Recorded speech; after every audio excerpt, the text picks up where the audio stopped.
Hey, Vsauce, Michael here. Have you ever wondered how much Steve can carry? Me neither, but today I'll be showing you how to transport items around your Minecraft world without carrying them in your inventory. Alright, let's begin with the humble hopper. So, hoppers are one way to get items around in Minecraft. So we can place our items in the chest up here, and they'll make their way down through the hoppers.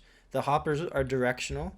As you can see, the little tip indicates that the items are going down this way, and they'll make their way into this chest down here, which is pretty neat. It should also be noted that hoppers prioritize going down. So if I place items in this chest up here, they'll first flow down into this chest down here until this hopper's full, and then they'll start flowing into this chest. Lastly, the tip of the bottom hopper has to be pointed into the storage container. So if I just put items in here, they're all going to end up in this hopper right here, which is less of what we want. Now, to actually get items around your world from a farm or something, you'd use a hopper line like this, and it'll transport items all the way over to this chest over here. It's not exactly what I'd call quick. Hoppers can move 2.5 items per second, which is actually pretty slow when you start to get into some pretty capable farms. Now, in order to understand the next contraption we're going to show for transporting items, we need to talk a little bit about observer chains. So observers and these little observer chains are a great way to get a ton of redstone pulses around. So if I connect these two observers facing each other, we're going to form a little clock here. And as you can see, this clock continues through the observer chain, and it's lighting up these lamps over here. Pretty useful. So we can make this more useful in terms of item transportation. If we put items in this barrel here, this comparator detects items have been put in this dispenser, and it's going to fire a little clock that'll dispense the items out. That's a good way to do it. There's other ways to do it as well. So now you can understand how our last thing is going to work here. What we have is a hopper, well, a big chest that unloads into two hoppers that then unloads into this chain of droppers that goes this direction. The droppers are all facing this direction into this chest over here. Because droppers can only move items if they're powered, we're going to create a clock, and these droppers are going to be subsequently powered like that very quickly, which will move items at 2 times hopper speed. And this just uses the same little circuitry we showed before.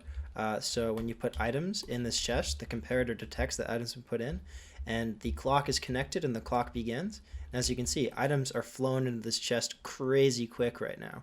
So yeah, that would be a double speed hopper. It's a pretty nifty way to get items around. I should note that droppers can only move one item every time they're powered.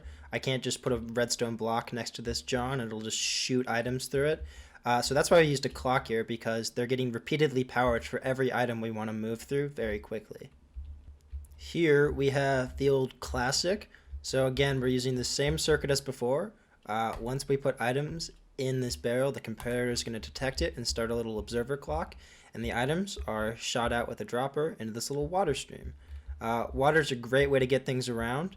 But it does not work in the nether, which the next few things are going to deal with. But yeah, this is old reliable for getting shit around the world. If at any point throughout this process you were wondering why I'd ever need to move items around like this, usually the reason is you have a big farm producing items, and then you need to transport them to some central storage or just get the items out of the farm in general. For this next item transportation circuit, I'm going to need you to pretend that we're in the nether right now, because I did not build this up in the nether. So the basic gist is we're going to use this slime block pusher to shoot items across the ice, which moves the items. So we have a little bit of a different clock going here. This is a slower clock than the observer clock we've been using, and that's because I don't want this slime block firing every other tick. That would be too fast, and a lot of items would not make it. So if we put our little beetroots inside the dropper here, we have a slower clock which pushes them down, and then the slime block is powered, which shoots the items over. This would be great for the nether, where you cannot use water to move the items. The last couple contraptions are fantastic if you're in the mood to transport your items horizontally, but what happens when you want to transport them vertically? We're going to cover that right now. So once again, we're using the old reliable observer clock to dispense items into this little bubble vader, and that shoots the items up and over. So let's put the beetroot in. We can see works pretty well at getting items up. This is Very reliable way to do it. We can also use a dropper line to do the same thing if you're in the nether. Much is the same with this ice thing over here. Exact same scenario. We put the beetroots in, the same clock, and the items are sent up through this dropper chain up through here. This is another great way to get items up. Let's just show that again real quick. So the items are moving up through each one of these droppers, and they're coming out the dropper up top. There is one more good way to get items to travel upwards, unless you want to use a super complicated slime block pusher system. But if you want to do it in a simple fashion, you can use the traditional block fader that we have here. So we put items in here. This is the exact same clock we're using. It just had to be rewired because these blocks are transparent right here. So we put items in here, and voila, they make their way up. It's a little cheaty looking, and it's not 100% reliable unless you contain it with a 3x3, so you need to make sure to do that. That is a pretty nifty way to get items to go up. Another great way to get items transported across your world is with lava. If we chuck some items in here, we can see that they slowly make their way over to the end. This works with all items like diamonds or all the valuables you might have in your inventory. So it's a slower but more reliable way to transport items. Thank you very much for watching my video on item transportation. Make sure to hit that subscribe button if you enjoyed it. There's this weird glitch going around YouTube where channels like me are losing hundreds of thousands of subscribers, so make sure to double check. Alright, peace.